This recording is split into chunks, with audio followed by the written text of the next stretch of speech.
Assalamualaikum warahmatullahi wabarakatuh. Kembali lagi di channel Cerita Nyata. Santet menjelang pemilihan kades. Dan sebelum kita lanjut ke cerita, tekan dulu tombol like video ini dengan tekan tombol subscribe dan nyalakan juga lonceng notifikasi agar tidak ketinggalan cerita-cerita lainnya dari channel ini. Langsung saja ke ceritanya. 1 bulan menjelang pemilihan kades, para warga sudah mulai heboh dengan berbagai macam gosip yang beredar. Apalagi begitu baliho berisi visi misi dari para kades untuk kemajuan desa tersebut sudah dipajang di setiap jalan. Aku rasa kades selama itu akan terganti dengan yang baru. Apalagi warga sudah pada tahu kelakuannya, dan lagi kalau ada bantuan-bantuan dari pemerintah, pasti yang terlebih dulu dapat keluarganya. Belum lagi yang jadi segala bendahara desa dan lain-lain, itu semua keluarganya. Bahkan anak SMP saja diberikan jabatan di kantor desa. Sungguh tidak adil. Aku lebih baik memilih Hadi, anaknya Lugu yang baru datang dari kota itu. Orangnya baik dan sepertinya jabatan kades memang cocok untuknya. Tapi kita tidak bisa menilai seseorang hanya dari luarnya saja. Memang si Hadi itu kelihatannya baik, tapi menurutku yang paling cocok jadi kades di desa kita ini adalah Pak Kohar. Beliau orang yang telaten, baik budi, dan suka membantu kita. Setiap bulannya selalu menyumbangkan makanan sehat untuk anak-anak di sekolah. Sayangnya beliau tidak mau mencalonkan diri jadi kades. Ujar bapak-bapak yang memakai peci putih polos dan sarung yang terselempang. Yang lain mengangguk menyetujui apa yang dikatakan lelaki itu. Memang pada saat itu ada 4 orang yang mencalonkan jadi kades. Dan kades yang dulu mainnya sangat jahat, menggunakan uang serta mengancam beberapa warga yang memiliki hutang pribadi padanya agar tetap mendukung dan memilihnya di pemilihan nanti. Sementara 2 orang lainnya yang mencalonkan diri selain mantan kades lama dan Hadi tidak terlalu memiliki pengaruh di desa tersebut, sehingga keberadaan keduanya di pemilihan hanya dianggap sebagai pelengkap saingan terberat. Mantan kades selama itu adalah Hadi, lelaki usia 30 tahun yang baru beberapa bulan menetap di desa. Namun hanya dalam beberapa bulan itu saja dia sudah memperbaiki sekolahan di desa yang seharusnya dilakukan oleh seorang kades. Namun nyatanya Hadilah yang kesana kemari mencari dana untuk memperbaiki sekolah serta menambah beberapa fasilitas olahraga di sana. Hadi memang tidak berniat untuk mencalonkan diri menjadi kades, tapi berhubung banyaknya dukungan yang masuk dari warga dan terlebih ayahnya yang sudah ingin menjadi kades. Itu juga menginginkan hal yang sama, yakni menyuruh Hadi untuk mencalonkan jadi kades. Akhirnya Hadi pun bersedia, dan karena Hadi mencalonkan diri menjadi kades, keluarga Hadi dan keluarga mantan kades menjadi saling bermusuhan dan saling sindir begitu bertemu. Namun ketika sudah mendekati hari H pemilihan, sesuatu terjadi pada Hadi. Hadi yang saat itu sedang dalam perjalanan menuju kota dengan mengendarai motor, tiba-tiba kecelakaan di sebuah tikungan. Hadi mengalami luka berat karena kecelakaan itu terjadi di jalan yang tidak beraspal. Setelah kecelakaan itu, entah kenapa Hadi merasa kalau akan ada sesuatu yang akan terjadi pada dirinya. Teror dimulai dengan mimpi-mimpi aneh yang dari orang tua Hadi, berlanjut dengan atap rumah yang selalu ditemukan dengan sesuatu. Orang yang tidak diketahui mulai jatuh sakit badannya, terserang demam tinggi, dan kulitnya mulai muncul ruam-ruam yang mirip cacar. Dan ketika diberikan obat dari mantri, sakitnya malah menjadi semakin parah. Ruam-ruam merah itu membesar dan menjadi mirip bisul tanpa jarak dan berisi cairan.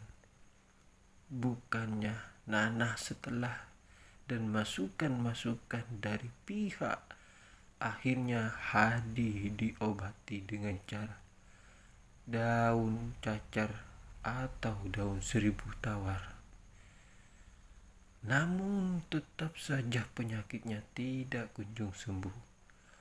Padahal hari pemilihan kades sudah sangat dekat. Kalau kulihat dari sakitnya ini, seperti bukan sakit biasa, seperti perbuatan orang, ujar Buhar, adik dari kakaknya Hadi. Ibunya Hadi terdiam. Jangan-jangan gara-gara Hadi mencalonkan jadi kades. Ada baiknya kalau Hadi dibawa berobat ke orang yang paham. Karena saran dari Buhar itu, orang tua Hadi pun lantas mengundang seseorang yang dikenal pandai dalam mengobati non-medis. Beliau adalah Siti Suraya, seorang wanita berusia 50 tahun yang tinggal di desa yang berjarak 15 km dari desa Hadi. Saat beliau masuk dan melihat keadaan Hadi yang terbaring, matanya hampir tidak berkedip. Tega sekali yang membuatnya seperti ini. Siti Nuraya duduk di samping tempat Hadi. Beliau mengeluarkan beberapa lembar daun dari saliban daun itu, dan dikunyah, dan bekas kunyahan itu beliau balurkan ke tubuh Hadi yang membisul. Beliau juga mengeluarkan botol kecil berisi semacam minyak berwarna kuning. Minyak itu kemudian diminumkan kepada Hadi, dan sisa airnya tersebut diusapkan ke seluruh tubuh Hadi. Insya Allah atas isinya anakmu akan sembuh. Kita tunggu saja hingga dia bangun mendengar jawaban Siti Nuraya. Ibunya Hadi menarik nafas panjang, hatinya tidak bisa bohong. Ia masih sangat khawatir akan keadaan Hadi. Doa tidak henti-hentinya ia menjadikan untuk kesembuhan anaknya yang masih terbaring di atas tempat tidur. Pukul 12 malam Hadi bangun, tubuhnya berkeringat, demam juga sudah mulai turun. Dari pukul 12 sampai pagi, keringat tidak ada henti-hentinya keluar dari pori-pori tubuhnya. Sang ibu pun rela tidak tidur hanya untuk menyegah keringat Hadi yang keluar terus-menerus di pagi harinya. Demam Hadi benar-benar sudah turun. Bahkan bisul-bisul aneh di tubuhnya juga sudah mulai mengepis. Meski wajahnya masih pucat, Hadi sudah bisa bangun dari tempat tidur. Dan dalam sehari semalam saja penyakit Hadi akhirnya benar-benar sembuh. Hadi pun sudah bisa beraktivitas meskipun masih sedikit terbatas. Tapi ia sudah kuat untuk mengikuti acara pemilihan kades yang akan diadakan 2 hari lagi. Malam itu Hadi bermimpi didatangi oleh seorang laki-laki berjenggot putih dengan tatu kiri kanan lengannya. Lelaki itu mengancam Hadi supaya mundur dari pencalonan, dan kalau Hadi tetap bersikeras ingin menjadi kades, maka salah satu orang tuanya akan ada jatuh sakit. Sehingga ibu Hadi terbangun dengan tubuh yang mengeluarkan keringat dingin ketika ia mendengar suara teriakan ayahnya. Hadi dengan cepat. Hadi berlari ke arah kamar kedua orang tuanya. Matanya terbelalak begitu melihat sang ibu yang tidak sadarkan diri berada di pelukan sang ayah. Mukena putih yang dipakai ibunya tampak sudah memerah oleh darah. "Kenapa?" tanya Hadi, langsung mengangkat tubuh ibunya ke atas. Apa tidak tadi saat tinggal ke kamar mandi, tak tunggu makmu diperiksa oleh mantri saja? Tidak lama kemudian Hadi datang bersama mantri. Setelah diperiksa dan diberikan obat sekitar jam 8 pagi, ibunya Hadi pun mulai sadar. "Syukur alhamdulillah, sudah sadar," ucap Hadi. "Kalau Uma habis umur jaga dan adiknya, dan jangan berhenti untuk terus membantu orang. Jangan hanya karena pulang lebih." Dulu Hadi langsung menyerah dan putus asa. Doa dari Hadi dalam kandungan hingga Hadi besar seperti ini. Uma sangat berharap Hadi menjadi anak yang baik, senantiasa berguna untuk orang lain. Umi akan sangat bangga jika harapan Umi dapat dikabulkan dengan cara memakmurkan desa ini.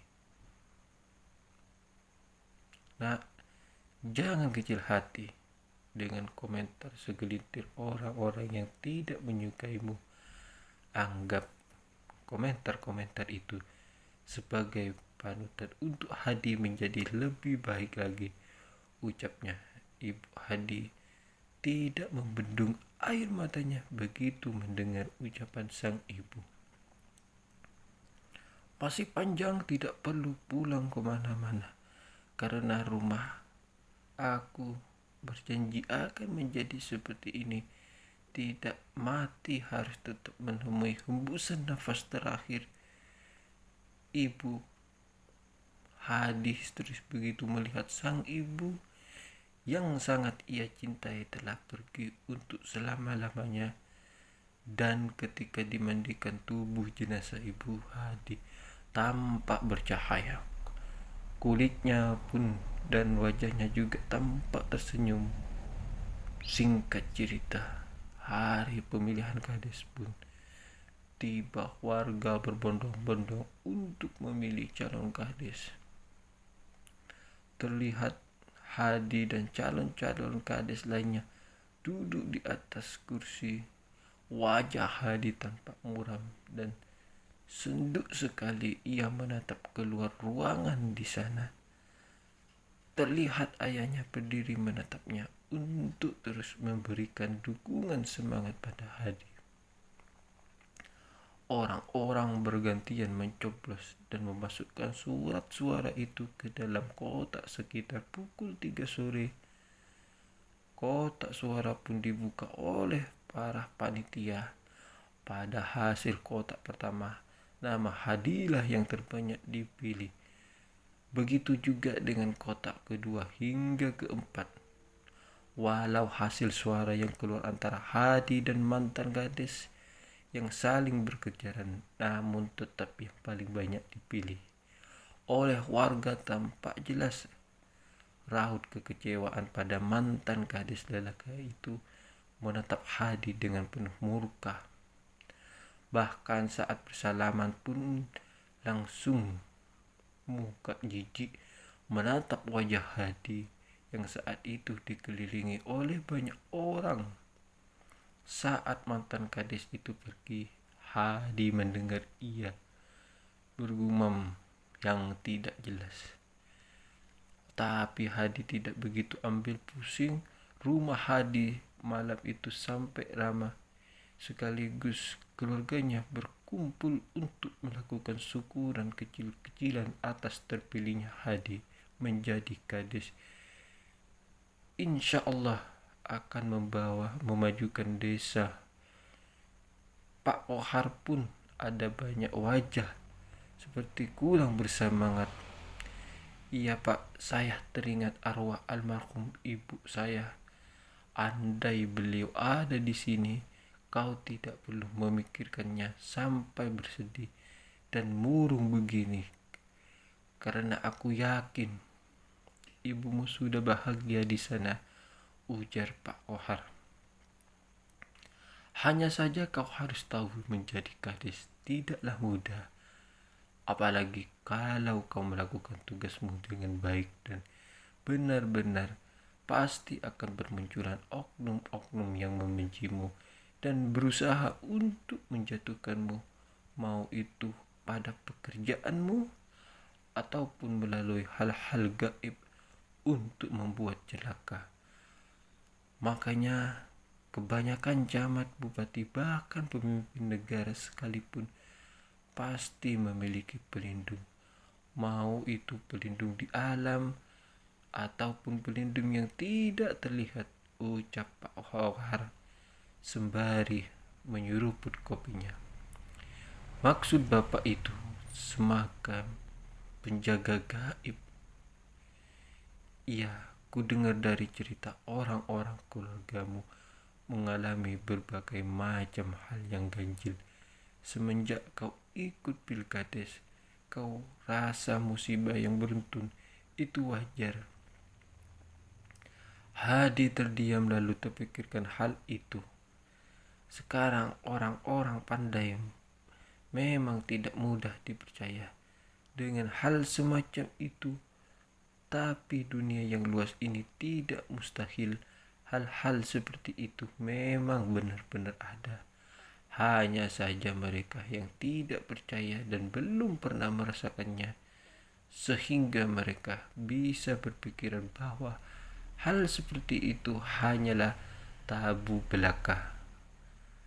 Kau tahu anakku yang bertugas di perbatasan itu pun bila pulang ke rumah pasti dia berkunjung ke tempat-tempat orang pintar seperti kiai dan lain-lain untuk mensyarati tubuhnya. Teman-temannya banyak yang sakit, kena bisa dan lain-lain, tapi anak itu manapun dia berada, dia tidak pernah jatuh sakit. Bahkan musuh pun tunduk padanya. Hadi mendengarkan cerita Pak Kohar. Dengan seksama ia tampak tertarik dengan cerita tersebut. Di mana saya bisa mendapatkan penjaga seperti itu? Pak, kalau memang kau mau, nanti aku akan menemanimu ke tempat orang-orang yang sering didatangi oleh anakku. Hadi berpikir sejenak, lalu kemudian ia mengangguk. Terima kasih banyak, Pak. Saya mau hari ini. Setelahnya Hadi dijemput oleh Pak Kohar.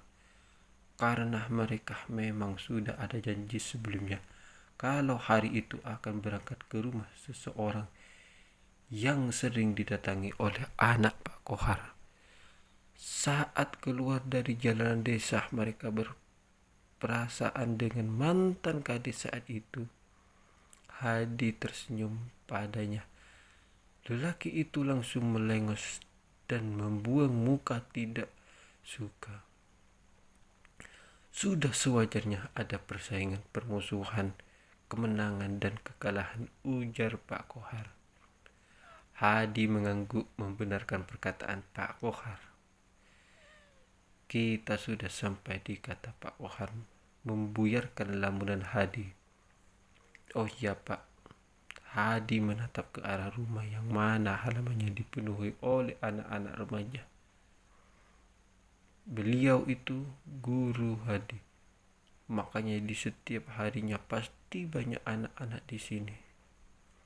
Oh, Hadi mengangguk, langkah-langkah terhenti ketika matanya melihat seorang laki-laki, seorang wanita parubaya. Kedua orang parubaya itu menyapa mereka. Kohar, lama tidak jumpa. Sapa si lelaki parubaya langsung menjabat tangannya Pak Kohar. Mereka keakraban, begitu juga Hadi yang sudah mulai nyaman mengobrol dengan mereka. Panggil saja namaku Amang. Dan istriku Ucu, Niar. Menunjuk istrinya yang tengah mengajari pada murid-murid perempuannya. Mereka terdiam untuk beberapa saat. Hadi pun tampak senang melihat anak-anak itu berlatih. Dengan penuh semangat, sebenarnya aku kemari membawa keponakanku untuk meminta syarat diri karena dia ini baru saja memenangkan pilkades. Dan beberapa hari sebelum hari pemilihan, dia dan keluarganya mengalami sesuatu yang janggal, bahkan ibunya sampai meninggal, ujar Pak Kohar. Bisa, tapi kalian harus tunggu dulu sebentar ya, karena aku harus menyelesaikan latihan anak-anak ini dulu. Kalian santai-santailah, beristirahat sembari menungguku, kata Sang Saleh. Mereka mengangguk. Pak Kohar dan Hadi menonton anak-anak yang sedang berlatih. Sesekali mereka tersenyum menatap kelucuan anak-anak tersebut.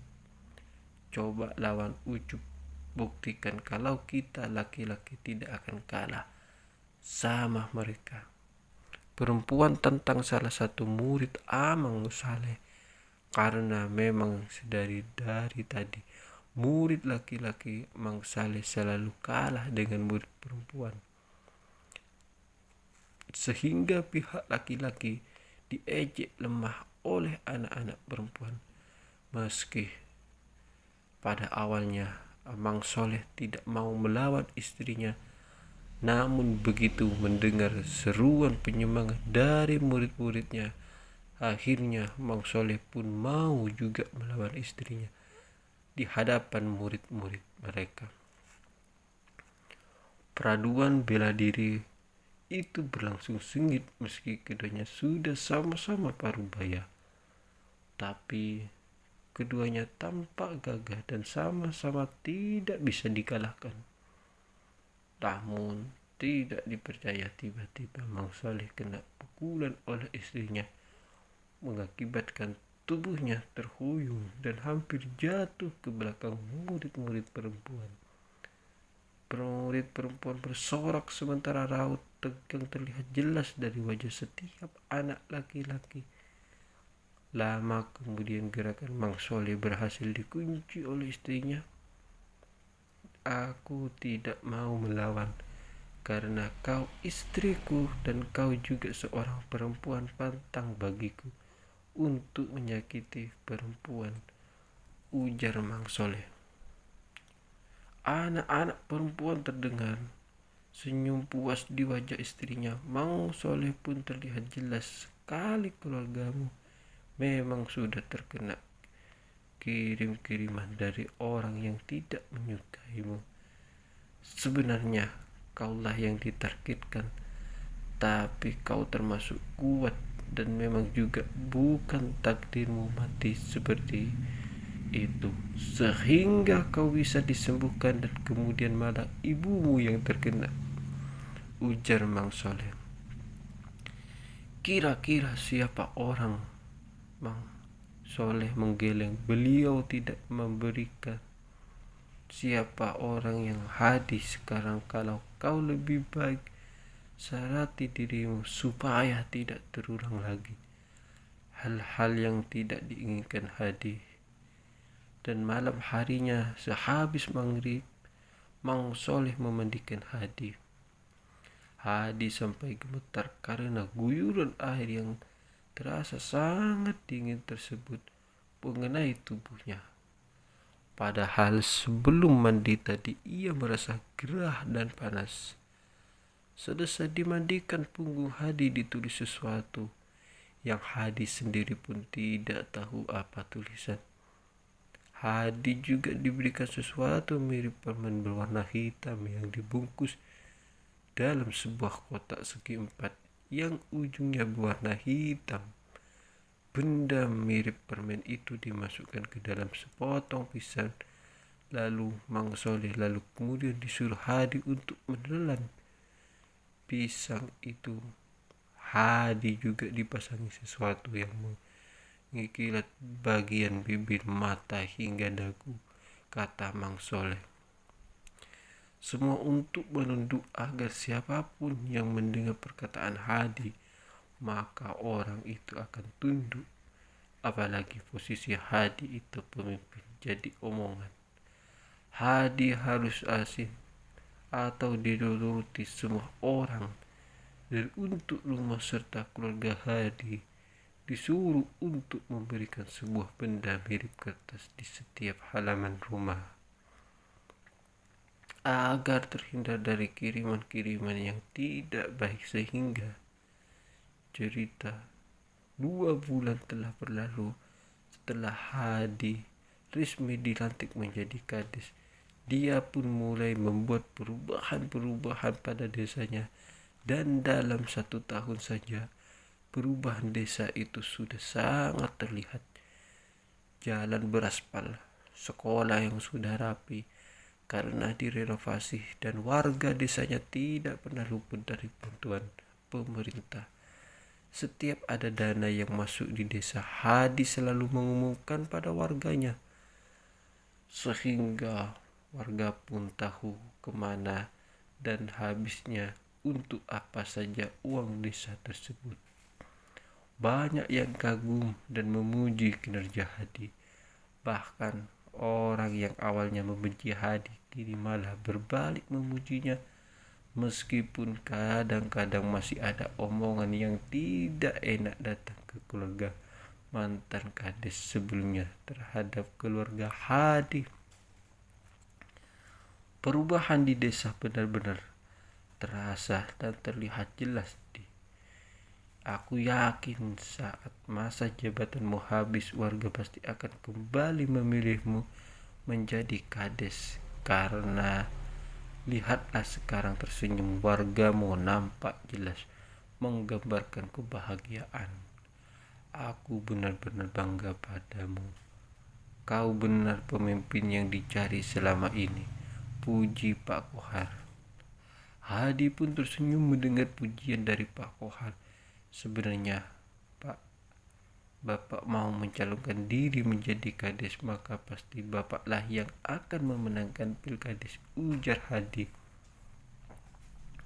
Sayangnya aku tidak berminat di otak orang tuaku ini terlalu lemah untuk memikirkan desa menjadi baik. Karena di masa-masa tuaku ini Aku hanya ingin hidup tenang dan berbuat baik sebisaku. Dan semenjak hadir resmi menjadi kades, ia tidak pernah lagi mengalami hal-hal janggal seperti sebelumnya. Mungkin juga hal-hal janggal itu tidak muncul lagi karena tubuh Hadi sudah disyarati